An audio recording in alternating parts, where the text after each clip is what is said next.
I'm talking about the kind of diplomacy that's going to end the destruction of your country. Yes, but if you Mr. President, with respect, I think it's disrespectful for you to come into the Oval Office and try to litigate this in front of the American media.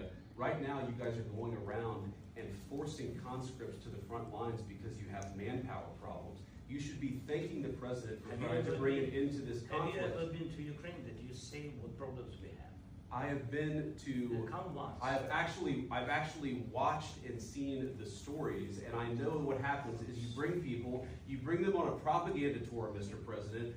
Do you disagree that you've had problems bringing people in your military? And do you think that it's respectful to come to the Oval Office of the United States of America and attack the administration that is trying to prevent the destruction of your country? A lot of questions. Let's start from the beginning. Sure. First of all, during the war, everybody has problems. Even you, but you have nice ocean and don't feel now, but you will feel it in the future. God bless. You don't know that. God bless. You don't God know. bless. You will not have a war. Don't tell us what we're going to feel. We're trying to solve a problem. Don't tell us what we're going to feel. I'm not telling you. Because you're in no position to dictate that. That's exactly what you're doing. You're in no position to dictate what we're going to feel. We're going to feel very good. We're going to feel very good and very strong. You're right now not in a very good position. You've allowed yourself to be in a very bad position, and he happens to be right about it. From the very beginning of the war. You're not in a good position.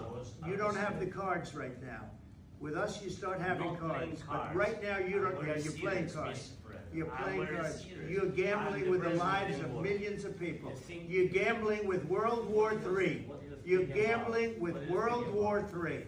And what you're doing is very disrespectful to the country, this country. That's back to you. Far more than a lot of people said they should have. Have you said thank you once this entire meeting? No, in this entire meeting, have you said thank you? You went to Pennsylvania and campaigned for the opposition in October. Offer some words of appreciation for the United States of America and the president who's trying to save your country.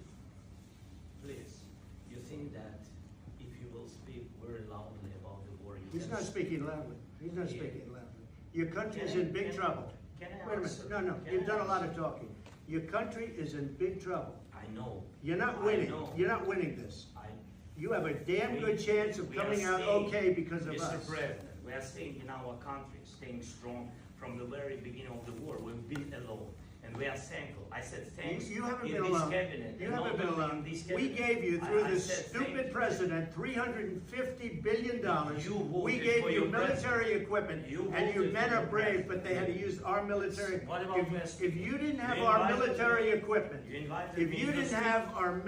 equipment, this war would have been over in 2 weeks. In 3 days, I heard it from Putin. In 3 days. This is something maybe less. In 2 weeks, of course, yes. It's going to be a very hard thing to do business like this. Again, just say thank you. I said a lot of times. Except that there are disagreements, and let's go litigate those disagreements rather than trying to fight it out in the American media when you're wrong.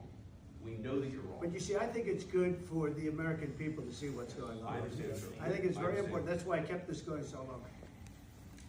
You have to be thankful. You don't have the cards. You're buried there. Your people are dying.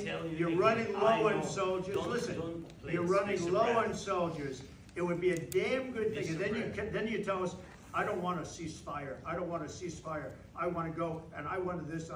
Look, if you could get a ceasefire right now, I tell you, you take it so the bullets stop flying and your men stop getting killed. Of course, we want to stop the war. But you're saying you don't want a ceasefire. I want a ceasefire because you'll get a ceasefire faster than an agreement. Ask our people about a ceasefire, what they think. That wasn't with me. That wasn't with me.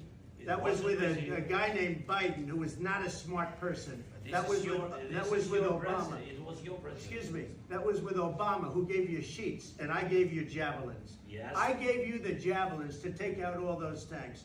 Obama gave you sheets. In fact, the statement is, Obama gave sheets and Trump gave javelins.